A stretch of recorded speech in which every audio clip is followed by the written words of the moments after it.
This is the T1200Pro Robot Lawn Mower, wire-free. My first impression was equal parts curiosity and skepticism. I've owned boundary wire mowers before, and I've spent too many weekends chasing broken wires and patching weird dead spots. So the promise of a wire-free setup had my attention, but I was prepared for headaches with GPS, mapping, and app stuff. Key features that stood out to me from the start are the wire-free mapping, the RTK positioning with a vision system, the quiet operation, and the level of control in the app. If you're new to this tech, RTK is like GPS with a correction signal. You place a small base station where it has a clear view of the sky. It refines the mower's location down to near centimeter accuracy, so it can follow virtual boundaries instead of real wires. The mower also uses a camera-based system, VSLAM, to recognize landmarks and confirm where it is, and internal sensors, gyros and accelerometers, help it stay oriented when signals dip. That combo is what lets it mow in neat, parallel lines instead of wandering randomly. Setup was faster than I expected. I planned the dock on a flat, open patch and mounted the RTK antenna where it could see the sky. The app walks you through the steps with short tutorials, and there's a mandatory firmware update before mapping. Mine glitched on the first try due to Wi-Fi, but the app created a ticket automatically, and support pushed the update later that afternoon. From opening the box to the first map took me roughly 20 minutes once that was sorted. I tried both mapping modes. Automatic is good if your yard has clear edges like fences, and manual is nice if you want to trace curves around beds or gravel. I appreciated that I could edit the map later without starting over. I moved some planters and adjusted a no-go zone on the fly in the app, and the mower respected the change immediately. From my experience, the navigation looks and feels precise. The mower follows straight passes and shifts the angle by about 15 degrees between jobs, so I get those clean striped lines without rutting the lawn.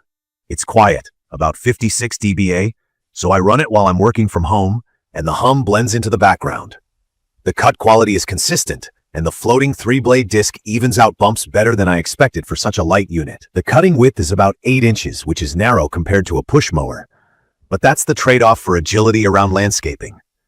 Cutting height adjusts in the app from roughly 1.18 to 2.36 inches, and I usually keep it in the middle to avoid scalping on uneven patches. On safety, the front camera does a good job spotting people, pets, and random yard clutter.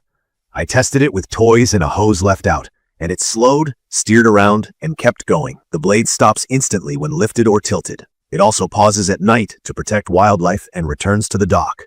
When it rains, it heads back, waits it out, and resumes.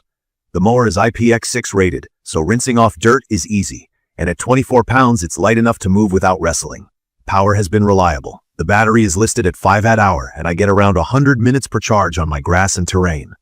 On a 0.35 acre yard, it usually wraps up within a single afternoon, returning to the dock automatically around 20% and resuming once it hits 90%. Charge time is about 70 minutes. If you split your property into separate areas without a connecting passage, the app will remind you to relocate the mower, and then it picks up the next zone without confusion. The app is the control center, and it's surprisingly thorough.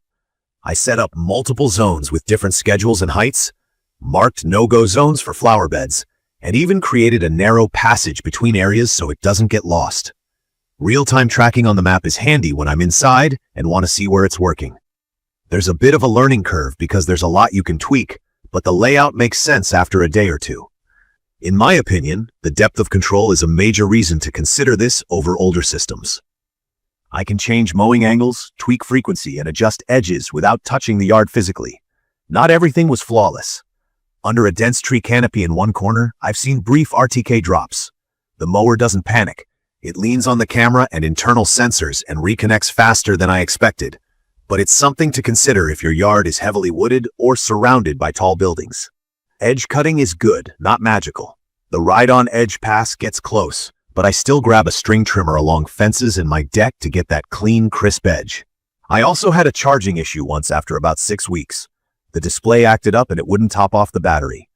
Support diagnosed a faulty power supply and shipped a replacement within 3 days, and it's been solid since. I value that kind of response because this is a software-driven product that will rely on updates over time.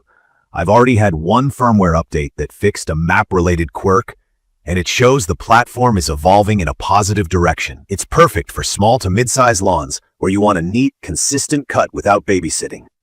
If you like the idea of setting schedules, letting it maintain the lawn frequently, and touching up edges yourself every now and then, you'll probably be happy. If you're trying to reclaim knee-high grass, this isn't a brush cutter. It shines when it's trimming a few times a week and mulching fine clippings to feed the lawn. The lightweight design also keeps it from chewing up soft ground, which I noticed after rain when my yard was still a bit spongy. Let me spell out what mattered most to me in day-to-day use. I don't miss perimeter wires at all. The clean stripes and consistent height have made my lawn look better than when I did it with a traditional mower, mostly because I'm not skipping weekends anymore. The low noise means it runs while I make coffee or take calls. The app can be as simple or as nerdy as you want. You can set a single schedule and forget it, or spend time fine-tuning zones and angles. The RTK base station placement is the one area to think through carefully. Give it clear sky and you'll avoid most headaches. And while the edge pass helps, plan to keep a trimmer handy if you want showroom borders. I'd recommend this for homeowners up to around 0.35 acre who want wire-free convenience, quiet operation, and flexible app control. If you're comfortable with your phone and don't mind a short setup session to get the map right, you'll get a lot of value out of it. If your property is extremely shaded or surrounded by tall obstacles, or if you want a mower that nails every edge with zero touch-up, set expectations accordingly.